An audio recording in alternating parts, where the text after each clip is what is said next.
I was for 10 years a contributor to the Zweite Deutsche Fernsehen, and I was 18 years at Harvard and in both institutions, and learned how to keep the time. Yeah?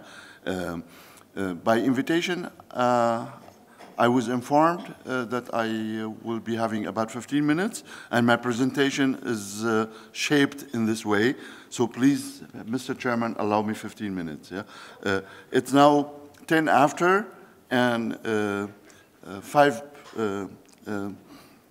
I'm sorry, it's 10 after 3, yeah? And then 3:25, I stop by the second, yeah? Thank you, Mr. Chairman, for your introduction. I shall be talking and referring to the debate on and the coverage by Western media of what is named in our panel current developments in Turkey. Yeah? What are these current developments in Turkey? I hope you do not accuse me of arrogance or what Germans call Besserwisserei, but my contention is what I read in the press, what I hear from politicians, not only the German ones, I refer to Brussels, the coverage on Turkey, in particular since July last year, and the information spreading are dominated by three pillars. First, ideology, and I use this willingly, ideology. Then wishful thinking. Wishful thinking, Turkey belongs to Europe and should join the European Union. And third, rules of political correctness. If you disagree, if you have another statement, you are in trouble. And I can assure you that I am a case in point. Yeah? My knowledge about Turkey is based on the years 2000, or actually earlier, the years 1990 until 2005. For 15 years, I used to live many months every year in Turkey. I was twice professor at the Bilkent Universitesi. This is the Harvard of Turkey.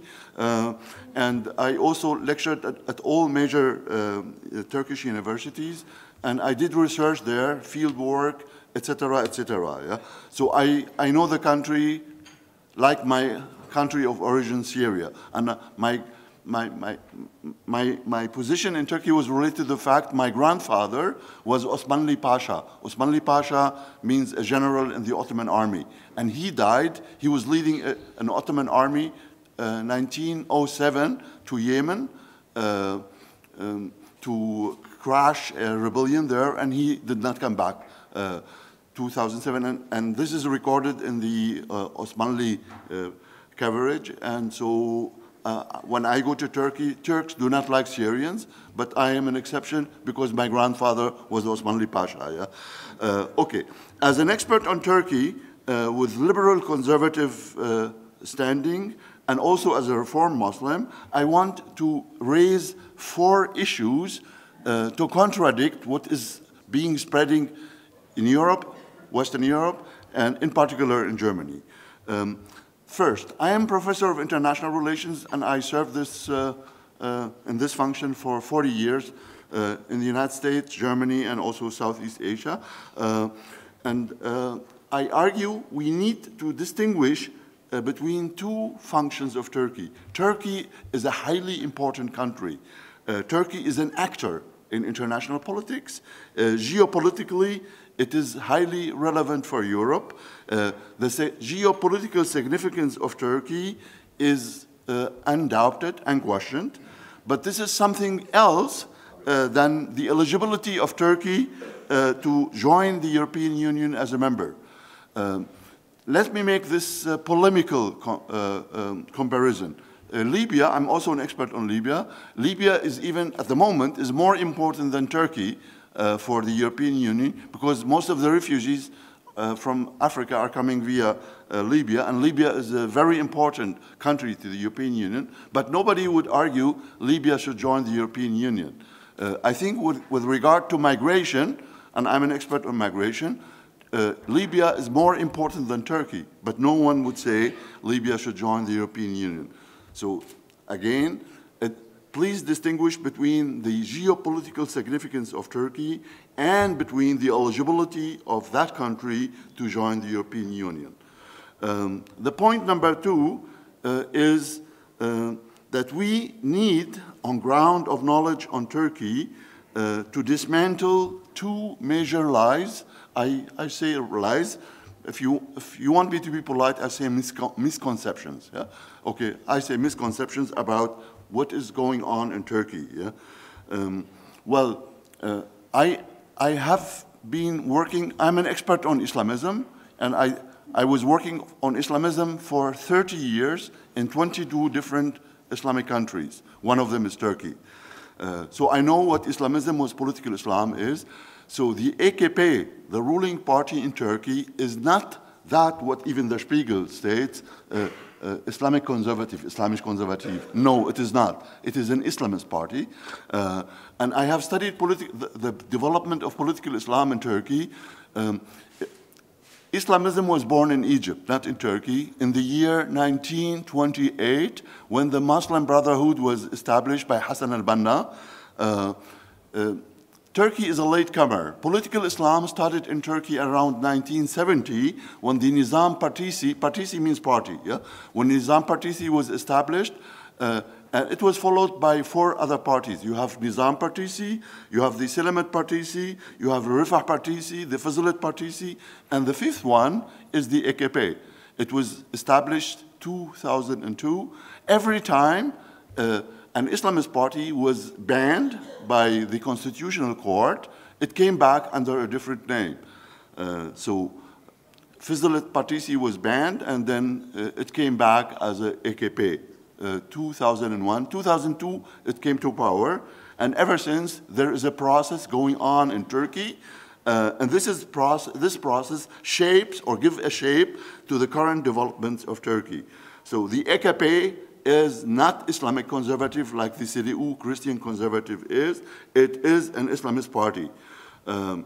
What is Islamism? Islamism, I was advisor to the American Armed Forces prior to the Iraq War, and one American general asked me, Professor Tibi, I'm not willing and I do not have the time to read your books about Islamism, so I challenge you to tell me in one phrase what is Islamism about. If you can't, then I would not recognize you as an expert. I said, it's possible. I said, if you talk to a Muslim, ask this Muslim, is Islam Iman, in Arabic, faith, or is it nizam? It is a political order.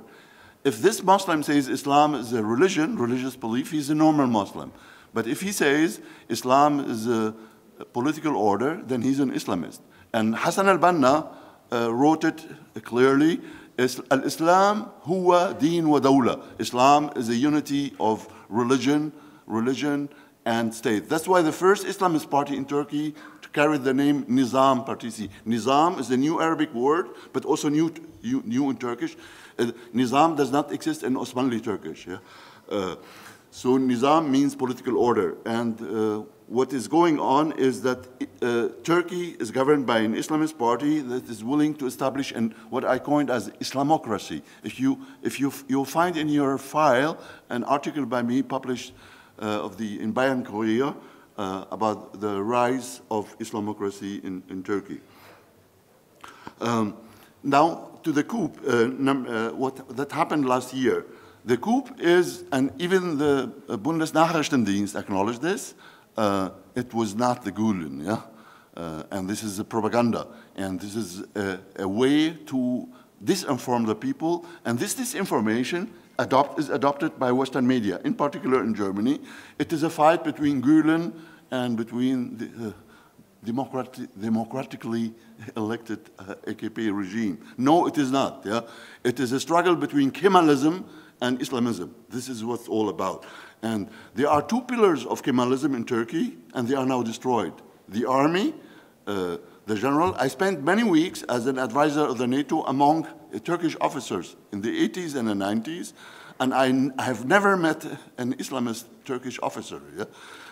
To join the Turkish army and go to the military academy, you have to be checked by the intelligence service. And if you had a cup of tea or dinner with an Islamist, then you cannot. Yeah?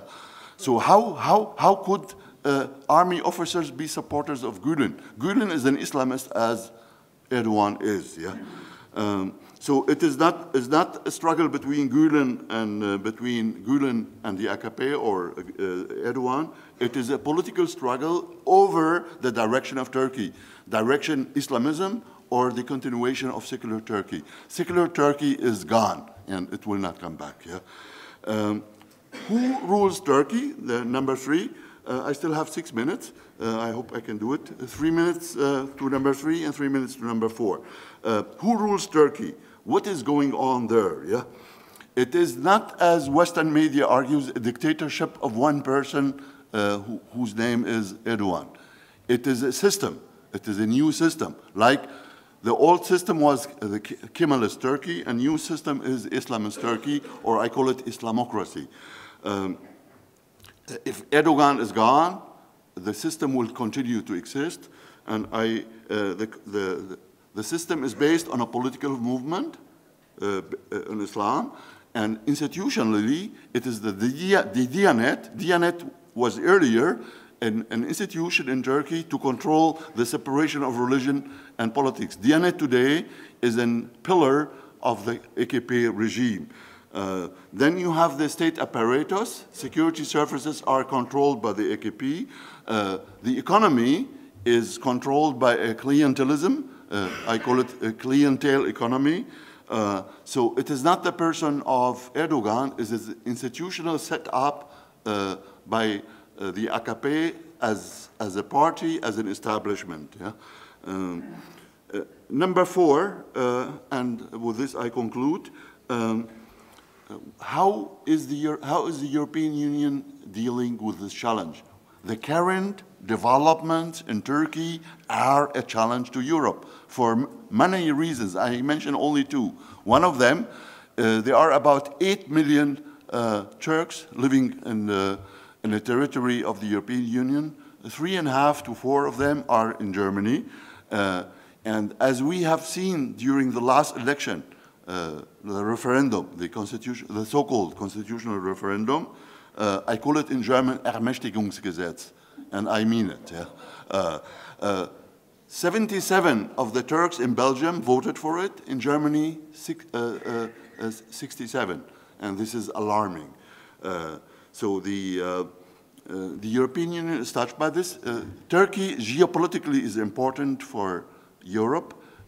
Turkey is important for Europe also in terms of migration and also in terms of security, but not as much as it was during the East-West conflict. At the time, Turkey was more important. Turkey lost some importance, but it's still important. Yeah? So how is the European Union dealing with this? Erdogan publicly, and he did this on tension, he accused the European, not only the Germans, the Europeans of being Nazis, of being Salibiyun, crusaders. And you insult somebody as, you know, if Salibi is the accusation of Salibi, you are, if I want to insult a person, and I tell him you are Salibi, you are crusader. This is worse than any other things. You use for cursing in English, French, and German. Yeah? And the Europeans are not insulted. They continue the consultation.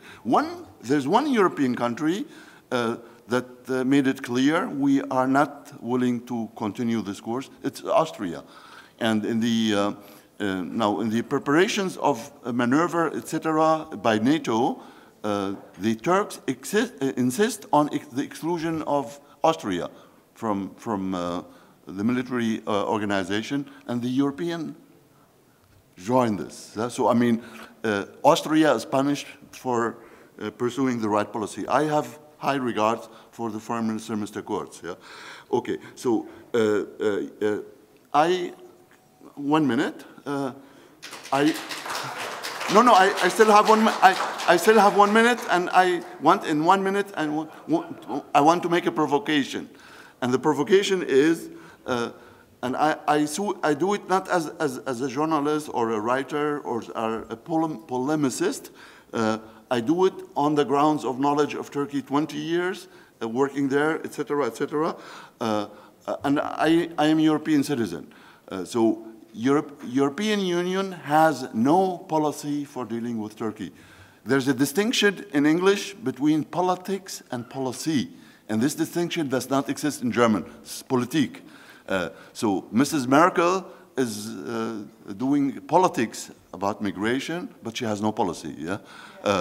And so the European Union is acting with Turkey. This is EU politics on Turkey, is correct, but EU policy on Turkey is not in place. And the second provocation is the European Union has been assisting in the empowerment of Islamism in Turkey. I was 2000 with the Prime Minister of Turkey at the World Economic Forum in Davos, and we were fighting together against all politicians attending there. And the Turkish Prime Minister told the people, you do not understand what is going on in Turkey. We are a secular state, but secularism in Turkey has weak foundations. And if you crush on us, if you want us to dismantle the Security Council, in which the army is represented, and also the judiciary, so you kill secularism. And the European did not get it. And the European Union was assisting the AKP to dismantle the Kemalist regime. And so the judiciary, the Kemalist regime has three pillars. I come to an end. Education, secular education.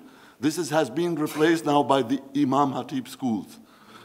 Second, the judiciary, secular judiciary, especially the Constitutional Council, and third, the army. And all three are gone. And the rest of this has been killed since after the so-called Gulen Putsch, and now AKP has no competition in Turkey. And the European Union has been assisting in this process. And I feel the Europeans have to become more serious and to read the essay of Max Weber, Politik als Beruf, to learn how to do politics, from Max Weber. Thank you.